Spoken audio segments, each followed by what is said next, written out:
We're now going to look at the function notation way of dealing with chain rule. So the chain rule using the function notation strategy looks like this.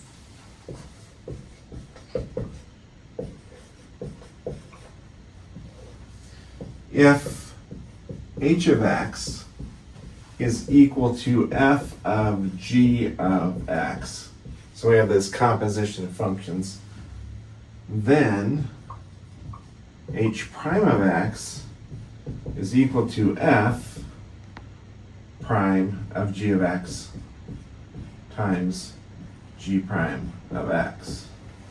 That's a whole lot of function notation going on, so let's try to make sense of this. So let's look at an example. Suppose I have h of x is equal to, say, x squared minus 2x plus 6 quantity cubed. So I have something cubed, and then, but that something is something other than just the plain old x. There's a whole function in there. So I've got some function being cubed. So let's break this apart. My inside function is g of x, so that's going to be g of x is equal to x squared minus 2x plus 6. My f of x function, if you will, I'm going to call it f of u, would be just u cubed, where u is equal to g of x. So what I'm trying to accomplish here is that you can see that what we have here is something, which I'm calling u cubed. That's what we see here.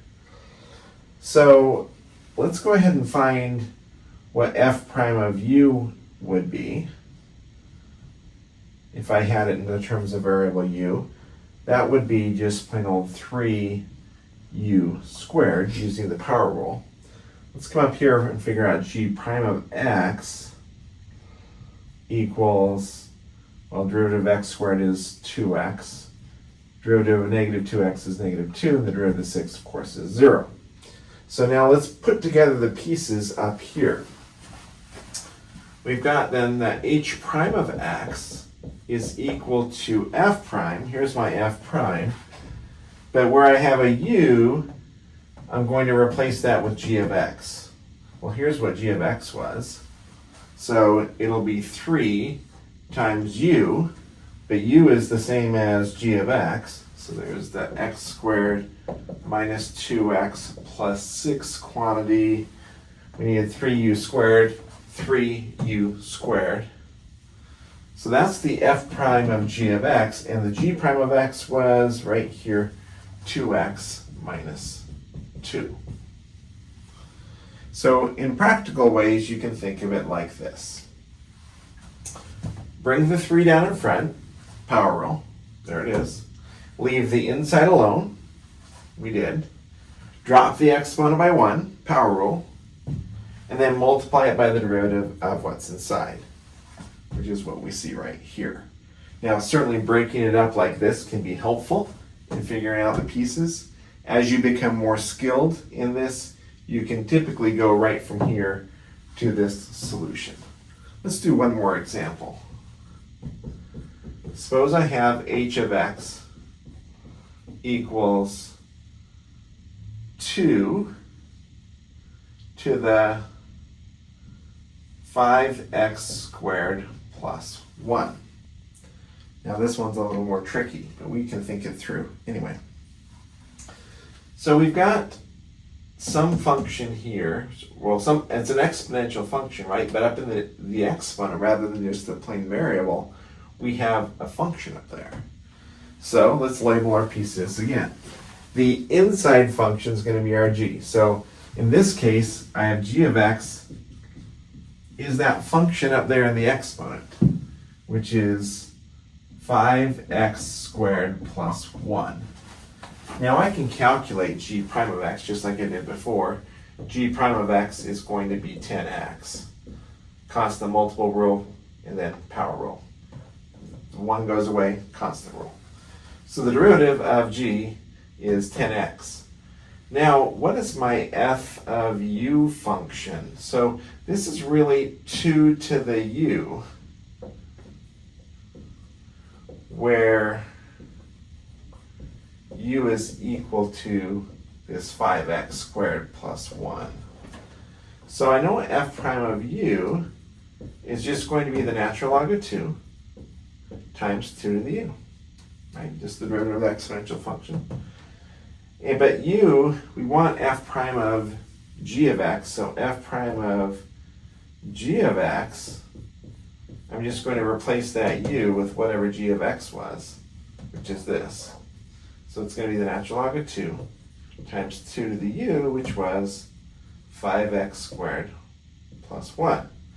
So I've got the f prime of g of x, and I've got the g prime of x.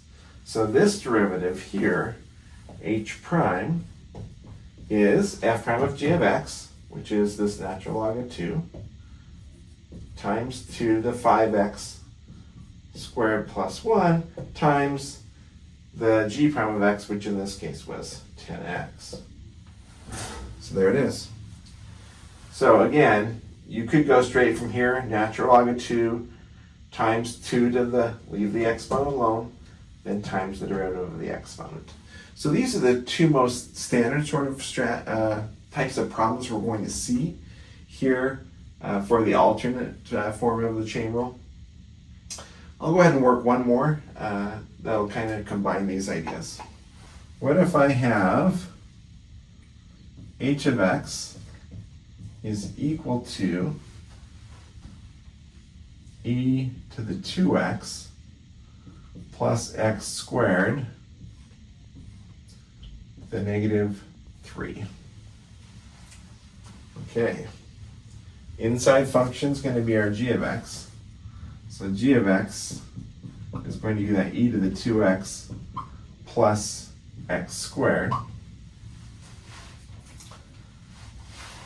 And then, so we've got that g prime of x is just the derivative of e to the 2x, which we remember, this is of the form e to the kx, and it's just going to be k, which is 2, e to the 2x.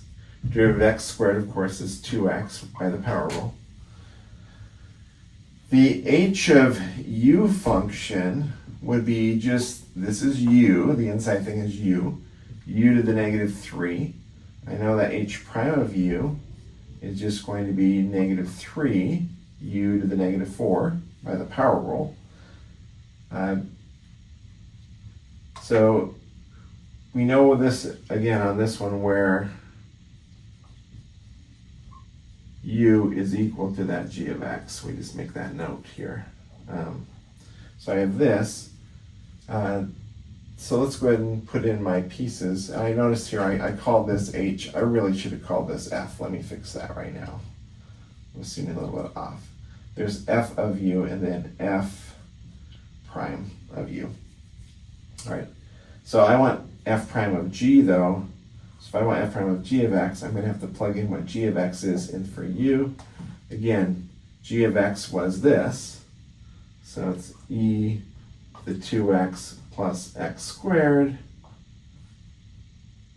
Oops. That's in the wrong spot. To the negative 4. Actually, I see I put my parentheses in the wrong spot again. It was correct right here. So the negative 3, and then it's u to the negative 4. The negative 3 is not being raised to the 4th. So there we are, right there. So that's the f prime of g of x. So h prime of x is f prime of g of x, which is right here, negative 3 times the quantity e to the 2x plus x squared to the negative 4 times the derivative of g, which is just this here, right here. 2e to the 2x plus 2x. That's the whole derivative. Again, this is the g prime of x right here. Then this right here is f prime of g of x. So that is the alternate form of the chain rule where we're using the function notation like this.